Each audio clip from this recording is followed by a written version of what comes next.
Hi friends, இன்றைக்கி நம்ம என்ன வீடியோ பார்க்க போகிறோம்னா, நம்ம வீட்டில் மீன் குழம்பு தான் வச்சுருந்தோம். அந்த வீடியோ தான் பார்க்க போகிறோம். நீங்கள் எப்படி மீன் குழம்பு வைப்பீங்கன்னு சொல்லி எனக்கு கமெண்ட் பண்ணுங்கள். நான் சின்ன வெங்காயம், பூண்டு, புளியெல்லாம் கரைச்சி வச்சுட்டேன். 2 கிலோ மீன் எடுத்து வச்சுட்டேன். சின்ன வெங்காயத்தினால தட்டியும் வச்சாச்சு. அதுக்கப்புறம் பார்த்திங்கன்னா கடாயில் வந்து நல்லெண்ணெய் ஊற்றி பூண்டை நல்லா வதக்கி விட்டு சின்ன வெங்காயத்தையும் போட்டாச்சு.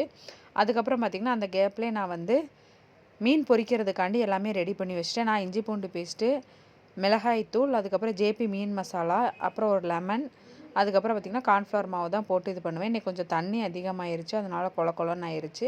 நீங்கள் எப்படி பண்ணுவீங்கன்னு ஒரு கமெண்ட் பண்ணிடுங்க. அதுக்கப்புறம் பார்த்திங்கன்னா மீனெல்லாம் எல்லாம் பொரிக்கிறதுக்காக ரெடி பண்ணி வெயிலில் வச்சாச்சு ஃப்ரெண்ட்ஸ். அதுக்கப்புறம் பார்த்திங்கன்னா நம்ம குழம்புக்கு தேவையானது மீன் குழம்பு பொடி, அதுக்கப்புறம் பார்த்திங்கன்னா மல்லிப்பொடி எல்லாம் ரெடி பண்ணி வச்சாச்சு. எல்லாமே நான் கடையில் தான் வாங்கியிருந்தேன். அப்புறம் தக்காளி வெங்காயம் நல்லா வதங்கினதுக்கப்புறம் நம்ம புளி கரைசல் தண்ணி வச்சுருக்கோம்ல, அதிலே எல்லா மசாலாவையும் போட்டு அப்படியே புளியோடு சேர்த்து தக்காளியும் போட்டு நல்லா கரைச்சிருவேன் ஃப்ரெண்ட்ஸ். நீங்கள் எப்படி பண்ணுவீங்கன்னு சொல்லுங்கள்.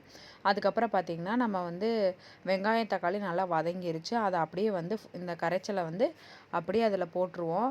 போட்டால் அதுக்கப்புறம் மீன் நல்லா கொதிக்க வச்சோம்னா மீன் குழம்பு ரெடி ஆயிரும். கடைசியாக கொதித்ததுக்கப்புறம் மீனை போட்டோம்னா மீன் குழம்பு ரெடி ஆயிரும். அதுக்கப்புறம் பார்த்திங்கன்னா எங்களுக்கு கொஞ்சம் அவசர வேலையாக வெளியே போக வேண்டியிருந்தது. அதனால் வந்து மீன் வந்து சரியாக காயவே இல்லை. அதனால தோசைக்கல்லே டக்குன்னு பொரிச்சாச்சு. இந்த வீடியோ உங்களுக்கு பிடிச்சிருந்தா மறக்காமல் சப்ஸ்கிரைப் பண்ணுங்கள் ஃப்ரெண்ட்ஸ். பாய்.